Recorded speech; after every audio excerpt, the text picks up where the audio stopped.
Hello, I'm Helena Wandin, speech-language therapist at the National Center for Rett Syndrome and Related Disorders. And I'm also an associated researcher at Uppsala University. I would like to thank the organizing group for the opportunity to present on this busy event. And Dr. Jill Townend has provided an overview of research on communication in Rett syndrome. And I will continue with a narrower scope and talk about well-being and emotional competence and how they relate to communication and AAC. And I chose this subject because I think this is an important subject for people with Rett syndrome and their families. And there is very, very little research in this area. So this is an attempt to encourage conversations among families and researchers and encourage research on this subject. So this is the first key message. Psychological well-being needs to be addressed. As Dr. Santosh already has talked about, anxiety and low mood is an issue in Rett syndrome. And Buchanan and colleagues found that 77% of the participants were reported to show or had shown anxiety or anxiety-like behavior, so it's common. And Biscard and colleagues found that 38% of adult women had been or were treated by antidepressant or antipsychotic medication. So it is an issue that we need to address. And to support psychological well-being, different approaches can be taken. And pharmacological treatment is one. Behavior activation is another. And this means that the individual has access to activities that are meaningful to the individual, and that the individual also feels that he or she are in control during the activity.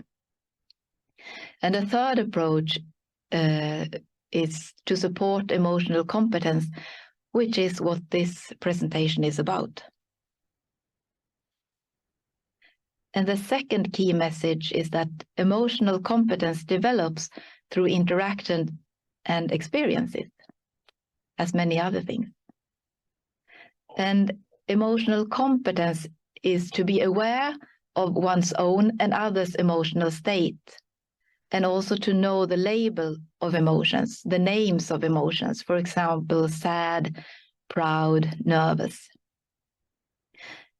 Emotional competence also involves being able to talk about emotions and the reasons behind the emotions and how to manage them. What can I do? What do I need? And it also includes to be aware that other people can have other emotional experiences than oneself. And the researchers you can see below on the slide belongs to two research groups that are currently evaluating and developing intervention to support emotional competence. A third key message is that most effective learning takes place when the individual is in a calm state. So it's important to find and creative opportunities where the individual is not agitated, because talking about emotions when someone is agitated may not facilitate learning. So suggested activities may be when reading books, watching videos, family dinner conversations, etc. And Na and colleagues developed a systematic interview, early development of emotional competence, an interview that can be used when planning interventions. And the interview includes questions about temperament and behaviors, the individual's reactions and how they express emotions, and whether and how they recognize emotions in others, and also how communication partners respond to the individual's emotional expressions, but also their input, how and what they talk about and regarding emotional competence or emotions. And the other research group, Rangel Rodriguez and colleagues, they developed a profile, early development of emotional competence profile. And it's a template for collecting information and presenting the information from the interview. And in the template, there's a section about me, about the individual, how they communicate, what emotions they express and how, and what their communication partners talk about and how they do it, and also goals and strategies to develop emotional competence.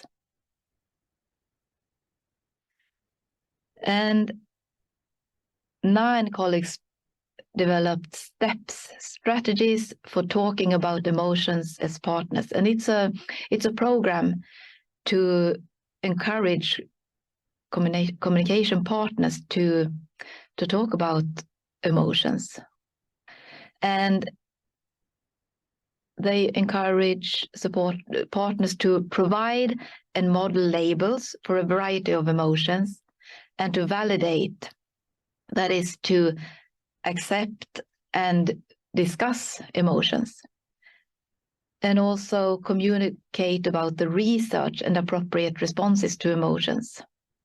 And both research groups have evaluated this program. And both groups have evaluated using steps while reading books, while in shared book reading. And to the right of the slide, you can see an overview. So they encourage partners to talk about the label to emotions, the reasons to emotions, and the solution. And while doing this, they also have this chain of strategies to ask or comment and model in the individuals or a copy of the individual system, communication system, to model the emotions, and then provide wait time, and then respond to the individual's signals, either if the individuals say something themselves, express something, or they respond by providing their own suggestions. And both parents and children talked more about emotions after the intervention.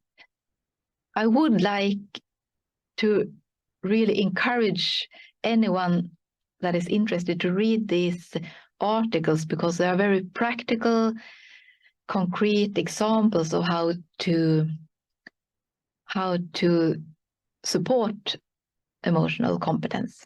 And I would like to finish with this case study by Bhattacharya and colleagues, because it describes very nicely how a young girl with Rett syndrome used her emotional competence and her AAC system to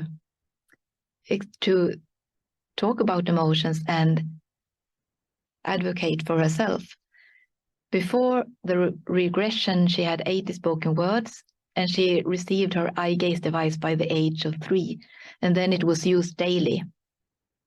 And the case study presents data from her communication software and caregiver diaries. And she was able to take active part in medical examinations, describe symptoms, and ask for information. And this is a really good summary of what emotional competence can do in everyday life. And with this, I would like to say thank you for listening.